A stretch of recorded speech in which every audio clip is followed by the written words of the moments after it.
Welcome to New Creation Gospel Mission Daily Devotional, Tuesday, 28th July 2026.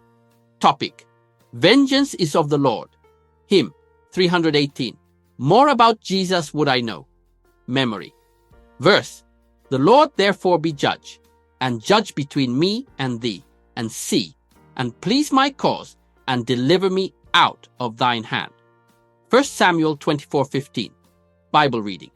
1 Samuel 24, 8-22. David also arose afterward, and went out of the cave, and cried after Saul, saying, My lord the king. And when Saul looked behind him, David stooped with his face to the earth, and bowed himself. And David said to Saul, Wherefore hearest thou men's words, saying, Behold, David seeketh thy hurt. Behold, this day thine eyes have seen how that the Lord had delivered thee today into mine hand in the cave. And some bade me kill thee, but mine eye spared thee. And I said, I will not put forth mine hand against my Lord, for he is the Lord's anointed. Moreover, my father, see, yea, see the skirt of thy robe in my hand. For in that I cut off the skirt of thy robe, and killed thee not. Know thou, and see that there is neither evil nor transgression in mine hand, and I have not sinned against thee. Yet thou huntest my soul to take it. The Lord judge between me and thee, and the Lord avenge me of thee, but mine hand shall not be upon thee.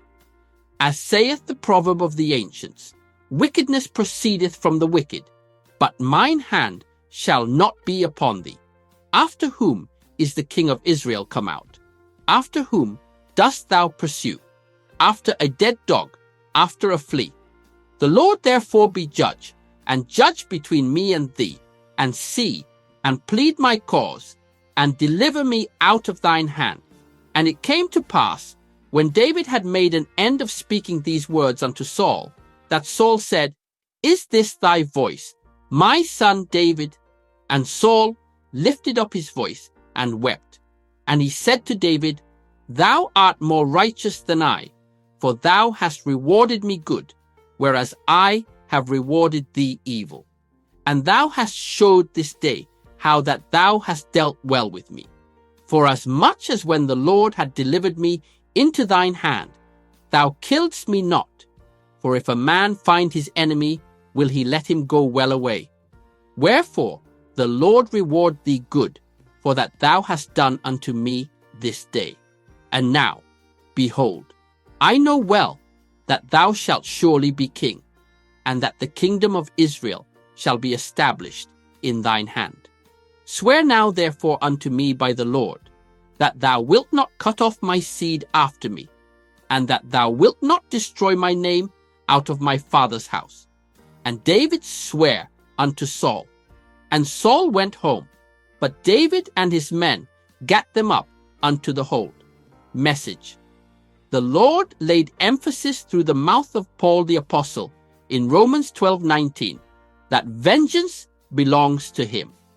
The whole incident, to a carnal man, as the men who were with David rightly advised him, appeared to be an opportunity to strike his enemy, which would have been taking the law into his own hands. Love is an example of our maturity as Christians. This was what David displayed instead of taking the golden opportunity to take the life of his long-awaited enemy. In most cases, we try to settle our personal disputes with human wisdom, which can lead us astray. When you try to take the law into your own hands, you have taken away the hand of God from whatever issue you are passing through, directly or indirectly. The kingdom is designed in such a way that we need to depend fully on God for survival and for the steps to take. Neglecting this is an act of rebellion against the divine laid down principles. When God was leading the Israelites, he demanded that they fully trust and depend totally on him. No wonder he was jealous for his people. He fought for them beyond how they could fight for themselves. In most cases, we think he does not notice how we are being cheated by people around us, even when we are deprived of our own rights and privileges. Christians should learn to listen and depend on God in their daily living, even when they are being cheated. David could have become the murderer of the first appointed king of Israel, and that record would have remained till now. When you hand over your matter to God, He is righteous and just to fight for you. Central truth: don't be too quick to take revenge by yourself. Allow God to fight for you. Prayer. O Lord, help me to stay quiet when circumstances around me call for decisions that will go against your will, and make me sensitive to your leading. Bible in 1 year. 2 Kings 19, Psalm 46, 80, 135. May the Lord bless His word. Until tomorrow again, stay blessed and rapturable.